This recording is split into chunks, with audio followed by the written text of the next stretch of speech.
basically is giving it back to He's them right away. Yeah, that's genius what he pulled off with this song. But What up, what up? This is Gemstones, representing Gemstones for life, and you are in the field with Trackstar. You already know what it is. Yeah. Yeah, back in the field with the Trackstars, Ryan Righteous, SEANTANA, DJ Jeremiah. Off of a very long night. We had an event here yesterday that went very well. So we'll talk about that in a little bit. But yeah, this is brought to you by audible.com. Go to audibletrial.com/Tracksstars to get a free audio book on us. Thank you for everybody who's been signing up for that. That helps us out a lot. Shows Audible that we are a good source of people to send to them. So make sure you go check out audibletrial.com. Give it a shot. If you don't like it, then turn it off. You get a free book. All right. Yeah, and also sponsored by wrathandgraceclothing.com. Make sure you go to www.wrathandgraceclothing.com. That's spelled out WRATHANDGRACE.com. And support the homie Jay, man. He's making some quality material. It's helping you spread the message of Jesus Christ. If you're one of those shy people, you can't open your mouth when you get out to witness. Just let the clothes witness for you. And always go to www.trackstar.com and download the podcast each and every Monday. Make sure you follow us on Twitter at Trackstars, Instagram at Trackstars, like the Facebook page, subscribe on YouTube. Just do your due diligence, please. Yeah, man. So again, thank you to everybody who's been signing up for the Trackstars universe. People have been coming in like crazy. We really appreciate it. If you're confused about that, go to the website. There's a link right at the top right of our website. It says free t-shirt. Follow that link and do everything it says, and you'll get your t-shirt and be a part of the real Trackstars universe. So as we said, there is a call-in number now. So if you want to call in, I sent an email a couple weeks ago. I'll send it again for the new guys soon. So all right, let's get into this. This came up. We have our midweek call on Wednesdays, and we were talking about what are we going to talk about this week. So it came up. D1, one of our writers on our team, wrote an article. I think it was Jason Bordeaux that did that one. But D1 got interviewed by Dave Ramsey, who's the financial guy, right? Yeah. I didn't actually hear the interview yet, but the question that came up in the song that's going crazy right now. D1 is everywhere, killing it. And I loved what he said on The Real. I thought his interview portion was a home run as far as what a Christian should say during an interview. Incredible. One of the lines in the song, he says something to the effect of, Sallie Mae was calling me and I was dodging their calls. I was, like... He memorized all the numbers. He memorized all the numbers and he was evading their calls. Sally slick. So the question is, Christians and debt. Is that the right way to handle debt? Should Christians be in debt? What is okay debt? What is not debt? You know what I mean? Like, how do we handle debt as Christians? Because when we were having a conversation, we had a lot of disagreement on debt. All right, what do y'all think? What do you think about ignoring Sallie Mae? Man, well, of course, the right thing to do is to, always pay back your debts. That's the right thing to do. But see, what I don't understand about Ryan is that he'll say, this is what Jesus would want me to do, but this is what I am going to do. Now. Well, because I'm one of the people that recognizes that I'm not perfect. I understand that, and I know that my Lord and Savior was the only one to walk this earth that was perfect. So I make excuses. Yeah, I do. I bow down to we all fall short of the glory. Exactly. And I do it the best. And I live it. I live it, yo. I'm the number one short faller. Yo, funny story, right? I got one of those Amazon Fire Sticks, right? Yeah. And I got all these different movie channels and stuff like that. There we go. And I know about this already. I called Rick Sincere, and I was telling him, like, yeah, I got that. And he's like, with Jesus. And I was like, you know what, Frat, go to work. I'll talk to you later. With Jesus. It's funny because normally he would be like, he'd just be watching it with me. Yo, real talk. That's what he would normally come say. over. Like they're gonna watch Riz and bootleg together. I was like, I got Game of Thrones, everything. Yeah, I got convicted though because right after I got off the phone with you, then I went to my Showbox app, right? And I know Showbox is another app just like you got, right? Where I can watch all the movies for free. And then I was like, you know what? I was wrong. I shouldn't have said that to him, because I'm doing the same thing. Exactly. You know what I mean? Praise God. So, yeah. That's not the answer. That's not so. Yeah, I shouldn't have said what I said to him because I do the same thing. No. Instead I of was I should delete maybe the we app. should both stop doing this. Yeah, I was like, I should delete the app. I said that. I haven't done it yet. Christians are funny, man. Like I just been studying Christians recently, man, and we are hilarious. We are, man. Say the weirdest stuff. We are, and then we come out of like left field where we'll see something that's like the world is doing, and we'll be like, oh. But we'll do it like 2 minutes later and be like, hey. Sallie Mae is gonna call me 3 times during the show. And I'm gonna avoid every one of those calls. Okay. So my thing is, I do have what's the answer? Am I wrong? I feel a certain way about creditors, right? Because they have these tactics that are just far beyond what the norm should be. You know what I mean? It's okay to send a letter. Yeah. It's okay, but I actually opt out of them giving me phone calls and sending me text messages when they ask that question. I opt out of that too. I opt out of that. But they still find a way. They find a way, yeah. But the thing is that I think they try to be bullies to you. You know what I mean? Like if you say Sallie Mae, will you your don't mama number. Yo, mom, what's up? Oh, for real? I get called. I've gotten a call about other people's debt. Yeah. Oh, really? Oh yeah. That's we the get calls I'm emails about avoiding other right now. people's Do debt. you know so and so? Can you tell them to call us back? Yeah. Yo, if they call I you did for put me, some of y'all don't names answer, on bro. something at one And time. stop that. So, Please stop that. if y'all do get a number That's call, insane. But here's just my say DJ Jeremiah is. But here's on a my run. answer. Here's my answer. They do have programs set up to where you don't have to evade them. You know what I mean? They have a unemployment program? You program. could defer it. You could. Yeah, you deferment, forbearance. So they have programs. Forbearance is amazing. Holler at forbearance. The only category I used to be a college recruiter, so the only category you don't want to find yourself in is the default category. Delinquent. And delinquent. That's the bad category. Yeah, But like for me, after I left my job to do TRACKSTARZ full time, I called them up and was like, "Yo, kind of programs y'all got for homie?" What they tell you, bro? They were like, "Look, we have an unemployment program where you can only pay interest for up to like 36 months if you're out of work." So I was like, "Cool, put me on that." Okay. What's up? So the calls don't happen because we got So that's the what you're doing situation right worked now. out. Yeah. All right. I think that's the number Okay. one thing is like some are willing to work with you if you be honest and say, hey, you know what? I'm always honest. This is situation. I'm not. But then you got to follow up with the honesty. I don't and never bang. had the money to Hey, Sallie Mae is not going to retweet this one. Yeah. They're not retweeting this. Yeah. Have they? I wonder what their response is to the song. Like, I bet they loved it. retweeted. They said they loved it. They said they were Really? dancing to it in the office. Of course they dancing, man. They getting their money. they getting that cool. Wait, here's my question, though. Yo, here's my question to D1. D1 was, I want to ask him this one day. Now, your label was cool.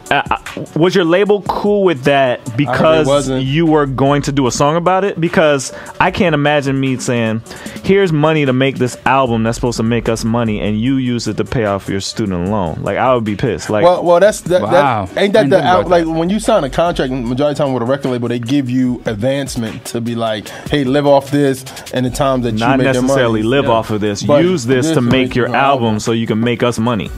That's the ultimate. Well, I goal. mean, I'm guessing from Yeah, based but off that is investment- studio beats and all that other stuff. Yeah. and I'm sure if that beat didn't cost a lot of money for him to use. So Yeah, but the goal is, if I'm giving you $1 million, I expect $1 million album. Yeah, but the goal. But You know what I'm here's the saying? thing: it's a gimmick song and it's catchy. Well, that's what I'm saying. it I I will- don't call it's this a gimmick into song. places. Why you call it a gimmick song? It's catchy. It's a testimony song if you really listen to it. Yeah, My it dude is. was It really is. he was in debt. He was struggling, It's a- right? And he it's found a- a way to pay, and he's finally paid off. But You know what I'm this is saying? why it's a gimmick song. I played that song one time for my wife in the Yeah. car, and the rest of the day she was Me humming too. the beat. It's a good song, and yeah, it's a hot song. But it's an inspirational it's catchy. song. It gets you though. I ain't gonna It say gets you. it's inspirational. When I heard it, man, I was just like, "Yes, Lord, I paid Sallie Mae back." I haven't yet. What the reason why I'm Ryan going the reason why Ryan feels like it's gimmicky is because D1 knew. I think he knew that this is gonna hit.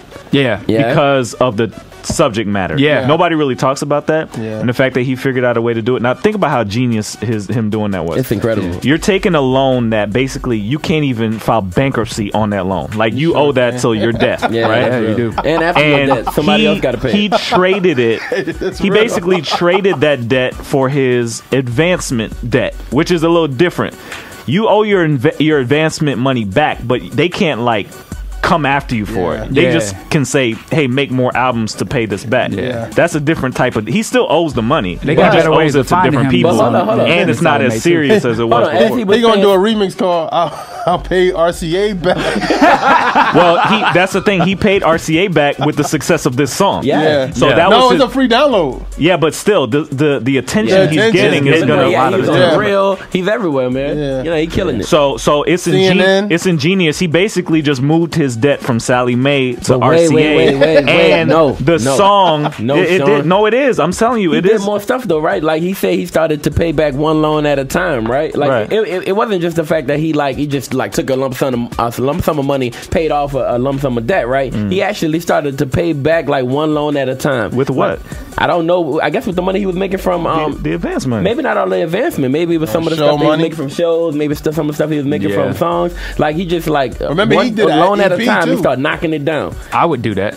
So, well, all I'm saying is some of that is still moved to RCA, right? As he still owes RCA that money, but with this song, he basically is giving it back to them right away. Yeah, that's genius what he pulled off with this song. But because most of the people singing that is not their testimony. But it's a faith statement. It's a faith. Yeah, but it's a faith statement. Yes, I understand that. But what the point is that it's not true for them yet. But the reason they love it is because half of the people in Sallie Mae owe Sallie Mae that work there. So what I'm saying is that it's like oh my gosh, he did that. Most Americans just assume they're never gonna do that, and the fact that he figured out a way to do it is like, oh snap, that's awesome. So it's just a genius song. It is. It's fake it till you make it. For the people who haven't, I'm gonna put it like this: when I ignore their calls, right? When I do it, right, I still be singing the song. As I'm singing the song, I'm believing one day, you know what I mean, I'm gonna be able to sing the song like fully, right? When I first heard it, I was like, actually, when I heard what is Sallie Mae Back? When I heard that, right, I was like, I don't know what that song was gonna be about. I thought it was gonna be whack, actually. But when I heard it, man, my hands went up immediately, man. It was like an involuntary response to the song. It's just amazing that incredible. The way he figured out how to get out of his student loan debt is genius. Yeah. Now, a lot of people don't have that option. They can't rap. They ain't got no deal or nothing like that. So it's still like, okay, what do I do to do that? You know what I mean? You start paying off one loan at a time. But the point is that Sallie Mae is excited about this because now a bunch of people are getting motivated to pay them back that probably weren't motivated. You're right. In a sense, though, let me be honest about that. I wonder if Sallie Mae is excited because Sallie Mae actually probably makes more off of you not paying your loan back than you actually paying it off. I'd rather have you on the hook for the rest of your life, give me monthly payments, than for you to give it all to me and I can't make no more interest. But if you're like most Americans with student loan debt, I'm hoping that at some point somebody's gonna wipe this $1 trillion debt out the way. So Sallie Mae, you're hoping that somebody's just gonna wipe your student loan debt? You hoping a government official's gonna do that? To hope it. You wait for some president to put take that to your war room and you knock that out for us. All I'm saying is, good luck with that. It's a burden. It's a burden, but I realize that my burden isn't as bad as some. Whoa, because Miss Amethyst, she said I'm in college right now, and when I'm done, I'll have $200,000 in debt. She must be a doc. She must be studying to be a doctor. Oh she may be in graduate school. I thought my situation was crazy. 200. Yeah. My situation was good because I went to school at the right time. Either possibility. I don't know if she's in like graduate school or med school. I mean, set up a GoFundMe, man. Yeah. That's not gonna help. I'm already set up in a that GoFundMe, Miss Amethyst. $200,000, Jesus. That's just man. You know the sad thing. You know the sad thing about a lot of this situation is that you go to school for it and you may not even get a job in the area that you're trying to get into. I mean, my student loan debt, it would like going through college, getting a job, it'll take me at least 20 years to give them back that money. Yeah, like it's just you're basically borrowing money and then you're slowly paying it back with your job. Where if you didn't take the loan, you may not need the job you have. Yeah. Like most of my money goes back to them. Wow. Yeah. I'm in the same situation. I feel like, but here's the thing. I feel like I needed that money through graduate school. And so I remember somebody stopping me at some point and was like, you know what? Stop taking out loans. You know, and then I was like, you know what? It's all good. There's this government program I'm going to get into, you know what I mean? Where they're going to pay off $30,000 a year for me. But that never came to fruition. Well, here's the thing. The way I did it was when we first started TRACKSTARZ, I would take my loan. I didn't need as much as I needed. Yeah. But I would take more than I needed and use it to help pay for the stuff we have now. So I'm still paying off TRACKSTARZ from 2006 because I used that money to help buy the computer. Join the universe. So, like, help a brother, pal. I'm like 100,000 in so far in the TRACKSTARZ. Like, it's ridiculous. So, but yeah, man. But I would just say though, if you're in college, be careful because it feels like free money. It feels free. Yeah, it does. So. It's not. It's super not. So really just be if you could get out of college without any student loan debt, you're way ahead of most people in life. Yeah.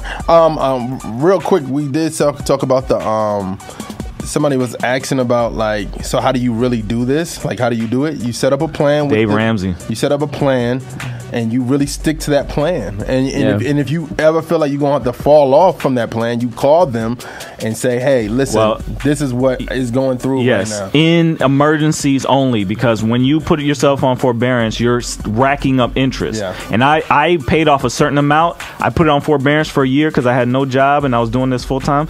And it went back to where it started. Wow. And I was like, all that payments I made, the interest put it right back to the beginning of when I started the loan. So just be careful. It'll get you by during the rough times, but it's not perfect. So anyway, let's get back to it. You in the field with the TRACKSTARZ, Ryan Righteous, SEANTANA, DJ Jeremiah. Let's go. RappingGreats.com. Our mission here to spread the gospel with our clothing and way of life. What's the gospel? Jesus Christ is God in the flesh, who came